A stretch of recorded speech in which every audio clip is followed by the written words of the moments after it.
I studied hypnotherapy 2.5 years ago, and I went into it thinking, okay, I want to help people with anxiety. That is something that I struggle with, my children struggled with, a lot of people in my life struggled with, and I thought, okay, this is a great tool for that because I knew how much it had helped me after I lost my mother.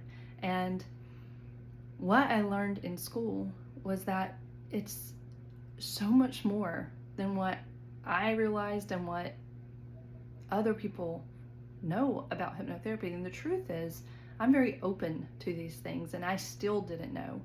And unfortunately, most people I encounter are actually very closed off to the idea of hypnotherapy.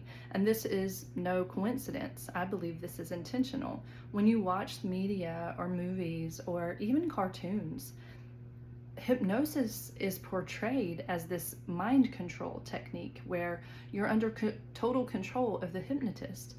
And hypnotherapy is the total opposite, to be honest with you. You are taking back control of your own mind and not being hijacked by the powers that be, okay? Hypnotic language is used in advertising, especially prescription medication commercials. Once you learn more about it and how the mind works, you realize how much we're all being taken advantage of and how much these techniques are being used to the advantage of those selling something to us. And that is what I mean when I say you take back control. You realize and recognize the techniques that are being used, and you can, through this knowledge, you obviously, like, bringing awareness to the techniques that are being used is the first step, but then you recognize it and you no longer fall prey, if you will, to these techniques, and you use them for your own advantage. You use them to more easily go towards the direction of your goals with confidence, not letting fear and these other things that come up like self-doubt, the little voice in your head that tells you, who are you to do this, blah, blah, blah. You recognize that and work with that and not allow it to stop you. So you are using essentially your own imagination to your advantage. Einstein said that the imagination is, far more powerful than knowledge. And this is so true. And going to hypnotherapy school is what really made this sink in for me. Because, okay, you have a big event coming up. Your default is going to be to worry about it, to stress about it, to feel like it's going to go awful. You know, we so easily go into worst case scenario, but that's your imagination. None of that's real. And our imagination does default to that. So you can retrain and repattern so that you have a positive outlook and a more positive expectation. Why not use your imagination to imagine best case scenario? And when you do this, you're more likely to have a best case scenario. You're going to overcome your blocks. It's not an overnight boom, boom, boom, but with repetition, just like going to the gym, putting in the reps, lifting the weights, you're going to get stronger. It's inevitable. This is no different. When you do the hypnotherapy techniques that you will learn and have in your toolbox to use for yourself whenever, with repetition, it's inevitable you're going to see results. It's inevitable. I mean, the fact that I'm even here, obviously you don't know me. I was the shyest little kid. I was told I was shy. Years later, realizing through this work that I actually was not shy. I just took longer to warm up to people.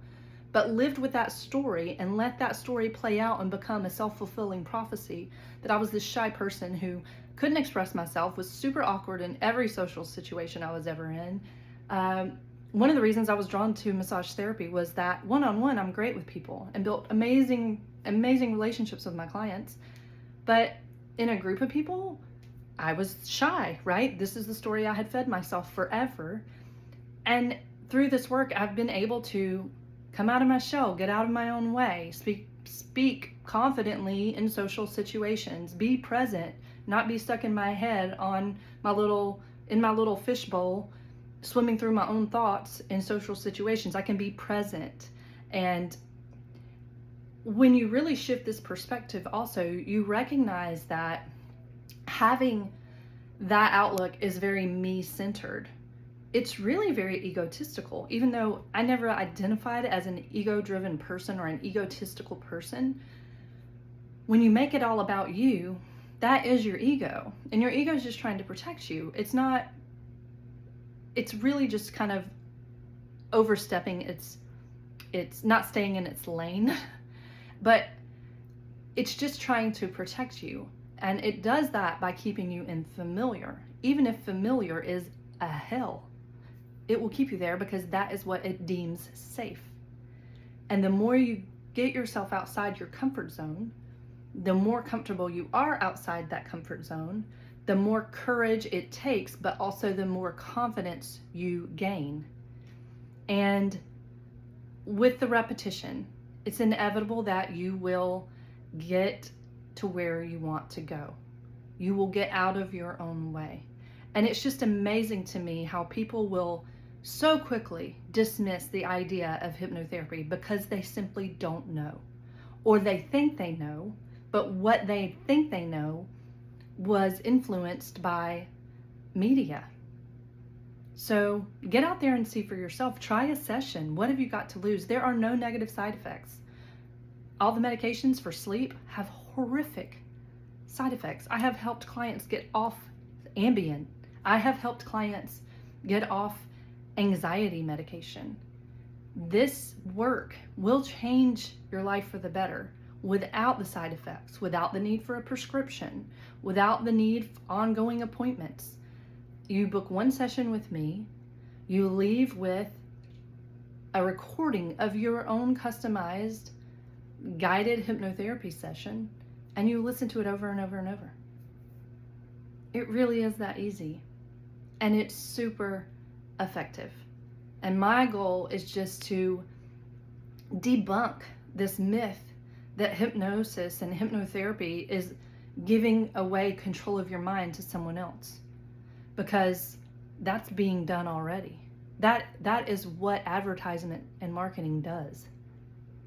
This is you taking back your power. This is you saying enough. Wake up. Book a session with me today.